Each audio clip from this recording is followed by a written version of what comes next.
नमस्ते साथियों, कैसे हैं आप लोग। आशा करता हूं कि आप लोग ठीक तरह से होंगे और अपना अध्ययन ठीक तरह से कर रहे होंगे।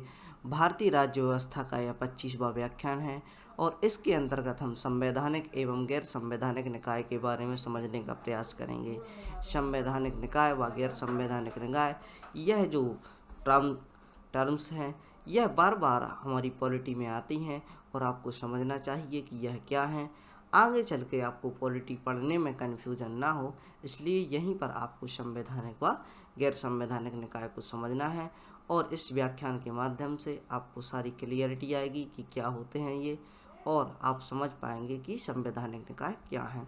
इसके अलावा हम नीति आयोग एवं योजना आयोग के बारे में अध्ययन करेंगे, जो कि आज़ादी के बाद योजना आयोग हमारे यहाँ पर निकल कर आया और इसके बाद जब नरेंद्र मोदी जी की सरकार 2014 में आती है तो इसको योजना आयोग को रिप्लेस कर जो कि नीति आयोग लाया गया।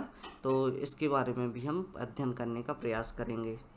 यह सब जो टॉपिक है, इनके अंदर से भी क्वेश्चन पूछ लिए जाते हैं और इनसे संबंधित भी प्रश्न पूछ लिए जाते हैं, अतः यह टॉपिक बहुत ही महत्वपूर्ण है, समझने का प्रयास करें। संवैधानिक निकाय व गैर संवैधानिक निकाय को हम यहाँ पर समझने का प्रयास करेंगे। तो हम देखते हैं संवैधानिक निकाय के बारे में। हमारे देश में जो संविधान था वह 26 जनवरी 1950 को स्वीकारा गया। अब जब हम संविधान को स्वीकार कर रहे हैं तो संविधान में जो भी संविधान निर्माताओं द्वारा बातें लिखी गई हैं तो वह एक संवैधानिक विधि से या संविधान में वर्णित जो भी बातें हैं उनको संवैधानिक कहा जाता है। तब से लेकर आज तक इसमें कई निकाय जोड़े गए हैं। यानी हम देख सकते हैं कि जब हमारा संविधान स्वीकार किया गया तब संविधान निर्माताओं द्वारा जो प्रावधान जोड़े गए थे, जैसे कि हम आर्टिकल पढ़ते आ रहे हैं, जैसे कि मौलिक अधिकारों में हमने जो कुछ भी पढ़ा वो सब पहले से ही उसमें इंक्लूड था। और इसके अलावा जो भी हमारे संविधान चलाने के लिए, हमारे देश की व्यवस्थाओं को चलाने के लिए, जो व्यवस्था चलाने के लिए 368 के तहत जैसे ही इसमें संशोधन किए गए, नए निकायों को जोड़ा गया, तो यहाँ पर हमें समझना चाहिए कि यह लगातार जोड़े जा रहे थे और इसी के साथ ही हम आगे कार्य कर पाए। उनमें ये दोनों प्रकार के निकाय आते हैं, जिसमें संवैधानिक निकाय भी आते हैं और गैर संवैधानिक निकाय भी इसमें शामिल किए जाते हैं। उदाहरण के लिए हम देख सकते हैं कि संवैधानिक निकाय के अंतर्गत हमने और भी चीज़ें जोड़ी, जैसे कि इलेक्शन कमीशन, जो कि 324 आर्टिकल में वर्णित है। अब हम देख सकते हैं कि 324 आर्टिकल में, यानी यह एक संविधान का हिस्सा रहा है। Union public service commission UPSC, जिसकी आप तैयारी करते हैं, वह संविधान के 315 से लेकर 323 आर्टिकल तक वर्णित है। यह बात आपको याद रखनी चाहिए चूँकि आप तैयारी कर रहे हैं, और यह बात आपको याद रखना बहुत ही आवश्यक है कि कहाँ से कहाँ तक यूपीएससी की चर्चा होती है। तो 315 आर्टिकल से लेकर 323 तक हम बात करते हैं यूपीएससी की। फाइनेंस कमीशन, जो वित्तीय मामलों के लिए जो संस्था बनाई गई है, जो निकाय बनाया गया है, उसे फाइनेंस कमीशन कहते हैं। और फाइनेंस कमीशन कहाँ आता है? 280 आर्टिकल में आता है। सीएजी, भारत की प्रमुख बॉडी सीएजी, जिसे कैग भी कहा जाता है, इसके बारे में वर्णन है 148 से लेकर 151 तक। यह जो हमने बताया, यह सरकार के बहुत ही प्रमुख निकाय कहे जाते हैं और जो फोर वॉचडॉग कहा जाता है, जो कि मुख्य निकाय कहे जाते हैं। इनमें हम देख सकते हैं कि election commission, union public service commission, जो कि 315 से लेकर 323 तक, फाइनेंस कमीशन 280 में, सीएजी यानी कैग 148 से लेकर 151 तक आता है। तो यह फोर वॉचडॉग भी कहे जाते हैं। इस प्रकार के निकायों को संविधान संशोधन के माध्यम से भी जोड़ा जाता है। यानी अब अन्य जो निकायों की आवश्यकता होती है, उनमें जो भी संशोधन होते हैं उनको विस्तृत रूप प्रदान किया जाता, तो वह संशोधन के माध्यम से प्रदान किया जाता है। अब ये तो हो गया हमारा बेस। आगे देखते हैं संवैधानिक निकाय के बारे में। इसे स्टैट्यूटरी बॉडी भी कहा जाता है। इसे कानूनी निकाय बोला जाता है क्योंकि कानून के माध्यम से इसे जोड़ा जाता है। इसे एक्ट, अधिनियम का दर्जा दिया जाता है। अब आप समझने का प्रयास कीजिए कि एक जो एक्ट है या अधिनियम, यह कैसे बनता है। एक्ट तो आप पढ़ते आ रहे हैं, हमने देखा कि जो कि अधिनियम या एक्ट 1 पढ़ा और 2 पढ़ा, जैसे कि हम देख सकते हैं अधिनियम 1 में हमने राज्य की बात की, 2 में नागरिकता की बात की, 3 में मौलिक अधिकारों की और 4 में नीति निर्देशक तत्वों की बात करते हैं। तो ये इन्हें कानूनी दर्जा दिया जाता है। तो हम देख सकते हैं कि एक्ट कैसे बनता है। अधिनियम या एक्ट, जब कोई बिल लोकसभा में पास किया जाता है, यानी लोकसभा से निकलकर तथा राज्यसभा से भी निकलकर, यानी यहाँ पर वोटिंग कहाँ कहाँ पर कराई जाती है, लोकसभा में कराई जाती है, राज्यसभा में कराई जाती है, और इसके अलावा राष्ट्रपति के साइन के माध्यम से इसे पास कराकर अधिनियम बना दिया जाता है। बिल कब तक रहता है? जब इसे पेश किया जाता तो इसे बिल के रूप में पेश किया जाता है, और बिल जब बिल का क्या कार्य होता है, लोकसभा से पास होता है और राज्यसभा से पास होता है, प्लस राष्ट्रपति की यहाँ पर साइन होते थे, LRR, यहाँ से आप समझिए। तो यहाँ इस प्रक्रिया से गुजरने के बाद इसे एक्ट कहा जाता है, तथा इसके द्वारा निकाय बनाए जाते हैं, उसे संविधिक निकाय कहा जाता है। जो निकाय एक्ट से निकल कर आते हैं उन्हें संविधिक निकाय कहा जाता है। यानी जैसे फाइनेंस कमीशन जो निकल कर आया, उसे भी एक निकाय के रूप में जब दर्जा दिया जाता है, तो वो एक्ट से निकल कर आया तो उसे संविधिक निकाय कहा जाता है। यह केवल नियंत्रक की तरह कार्य करता है।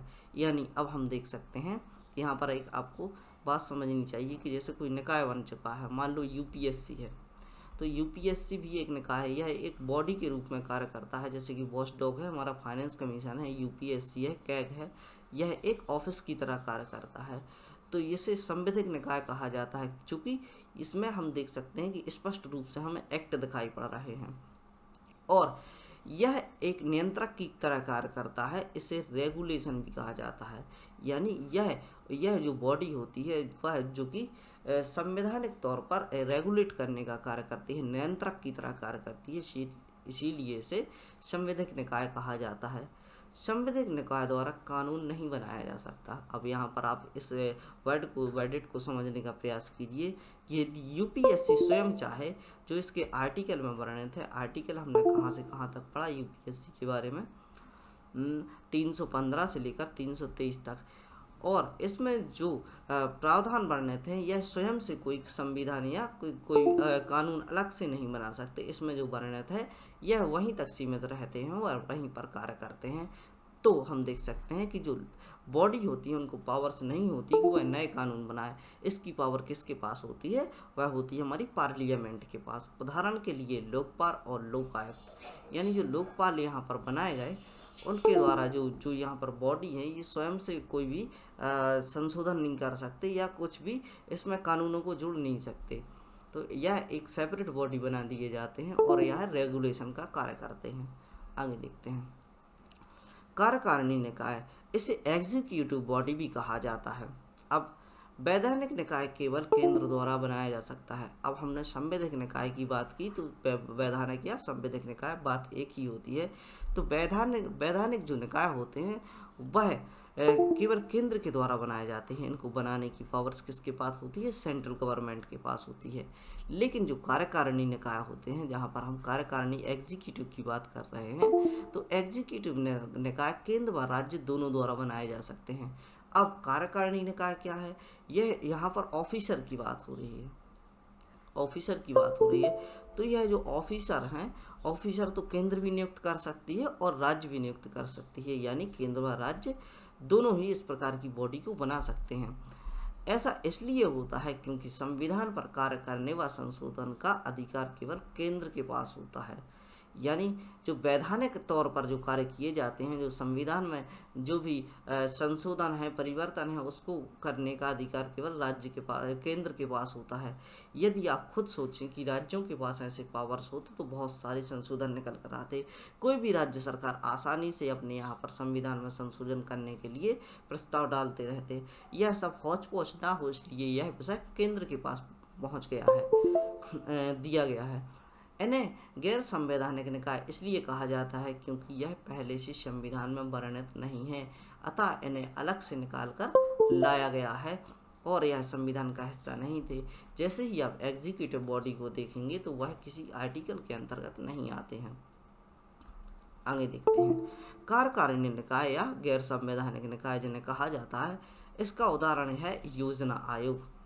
हम हमेशा से ही यह जो टॉपिक है यह विवाद में रहा कि योजना आयोग आखिर क्यों लाया गया, क्योंकि संविधान निर्माताओं द्वारा इस प्रकार के निकाय नहीं बनाए गए थे, लेकिन देश की स्थायी सरकार बनते ही इसकी आवश्यकता पड़ गई। तो हम देख सकते हैं कि इसकी जो आवश्यकता पड़ी वह क्यों पड़ी। तो 26 जनवरी 1950 को संविधान स्वीकार किया गया। संविधान वैसे ही इतना विस्तृत व बड़ा था, और हम देख सकते हैं कि तुरंत ही कोई बॉडी जो कि देश की प्रशासन की, देश की व्यवस्था को चलाने के लिए बनाई जा रही है और बहुत अच्छे तरीके से बनाई जा रही है। 2 साल 11 महीने 18 दिन का जो समय लग रहा है, वह इस प्रकार की बॉडी नहीं होगी कि वो देश का संविधान चला सके या देश की व्यवस्थाओं को चला सके। फिर योजना आयोग जैसे निकाय की आवश्यकता क्यों पड़ी।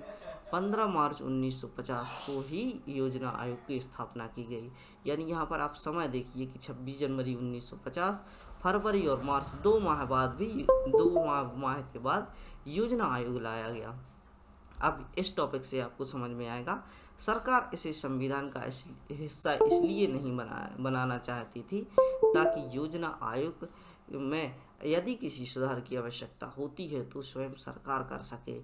यानी इसमें जो सुधार की आवश्यकता होती है वह सरकार की, इसके पास जो भी सरकार है उसे अपने जो मेंबर्स हैं जो कि लोकतांत्रिक व्यवस्था से निकल कर आए हैं, जैसे कि लोकसभा में जो सांसद होते हैं, इनकी परमिशन की आवश्यकता न पड़े, यह स्वयं से इसमें सुधार कर सके।